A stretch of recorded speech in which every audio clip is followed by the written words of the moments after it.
کہتے ہیں ملک الموت نے بارگاہ رب العزت نے عرض کی، اے مولا کریم، میں نے کروڑوں لوگوں کی جانیں قبض کی ہیں، مگر 2 جانیں ایسی ہیں جنہیں قبض کرتے وقت مجھے بڑا ہی صدمہ اور افسوس ہوا ہے۔ میں نے تیرے حکم کی تعمیل ضرور کی مگر نہایت ہی دکھ کے ساتھ، اور وہ 2، ایک ماں اور ایک بیٹا تھا۔ واقعہ کچھ اس طرح ہے کہ ایک جہاز غرق ہو گیا تھا اور ایک عورت اپنے شیرخوار بچے کے ساتھ ایک تختے کا سہارا لینے میں کامیاب ہو گئی۔ تختہ دریا میں بہہ رہا تھا اور ماں اور بیٹا اس پہ سوار تھے۔ اے مولا کریم، اچانک تیرا حکم ہوا اور میں نے ماں کی جان اس تختے پر نکال لی۔ میرے لیے پریشان کن بات یہ تھی کہ ماں مر چکی ہے، اب بچے کا کیا حشر ہوگا۔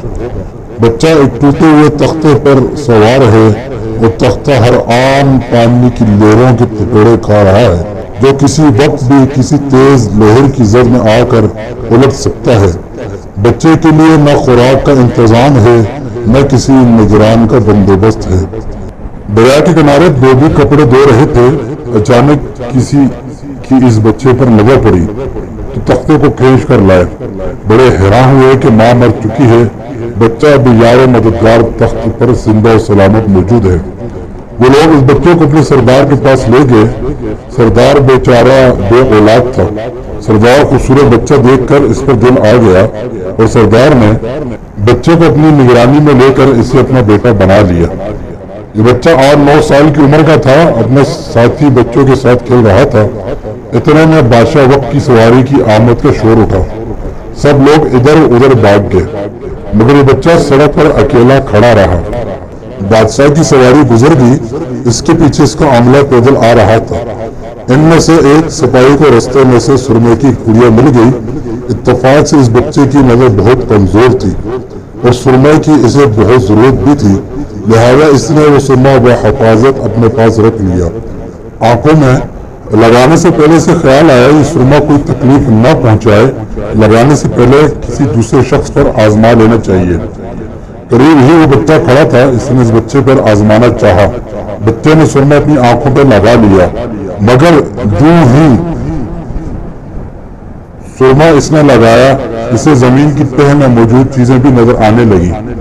اس نے دیکھا کہ زمین کے اندر بہت سے خزانے پوشیدہ ہیں۔ بچہ ہوشیار تھا، اس نے چیخنا چلانا شروع کر دیا کہ سرما لگانے کی وجہ سے میری آنکھوں میں سخت تکلیف پیدا ہو گئی۔ وہ سرمے کی پڑیا گرا کر چلے گئے۔ بچہ سرمے کی پڑیا اٹھا کر گھر پہنچا اور خوشی خوشی باپ کو سارا واقعہ سنایا۔ سردار بڑا خوش ہوا۔ باپ نے کہا ہمارے پاس آدمی بھی ہیں اور گدھے بھی ہیں، تو سرما لگاؤ، ہم تمہارے ساتھ چلتے ہیں، جہاں کہیں خزانے پاؤ ہمیں بتاؤ، ہم نکال لیں گے۔ چنانچہ ایسا ہی ہوا، بچے کے بتانے پہ وہ لوگ خزانے نکالنے لگے اور تھوڑے ہی عرصے میں امیر بن گئے۔ بچہ جوان ہوا تو اس نے پردے نکالنے شروع کیے، ان کے پاس دولت کی فراوانی ہو گئی۔ زمین کے تمام خزانے اس کی نظروں میں تھے۔ اس نے آہستہ آہستہ بہت سے آدمی اپنے ساتھ ملا لیے۔ اس کے بعد تمام سرداروں کو ادھر ادھر کر دیا اور خود سردار بن گیا۔ آخر نوبت یہاں تک پہنچی کہ اس نے بادشاہ کے ساتھ بھی ٹکر لے لی اور اسے مغلوب کر کے خود بادشاہ بن گیا۔ اس بچے کا نام شداد تھا اور یہ وہی بچہ تھا جس کی ماں تختے پر ہی مر گئی تھی اور یہ اکیلا دریا کی لہروں کے ساتھ بہہ رہا تھا۔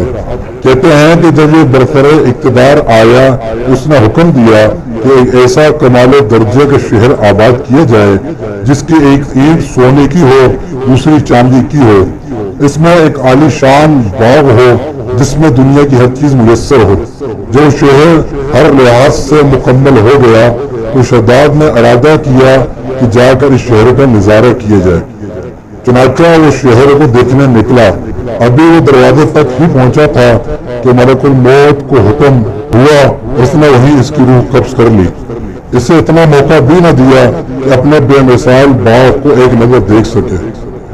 ملک الموت نے کہا اے مولا کریم، اس شخص کی روح قبض کرتے وقت بھی مجھے نہایت ہی صدمہ پہنچا کہ وہ شخص ہر چیز تیار کر کے اسے دیکھ بھی نہ سکا۔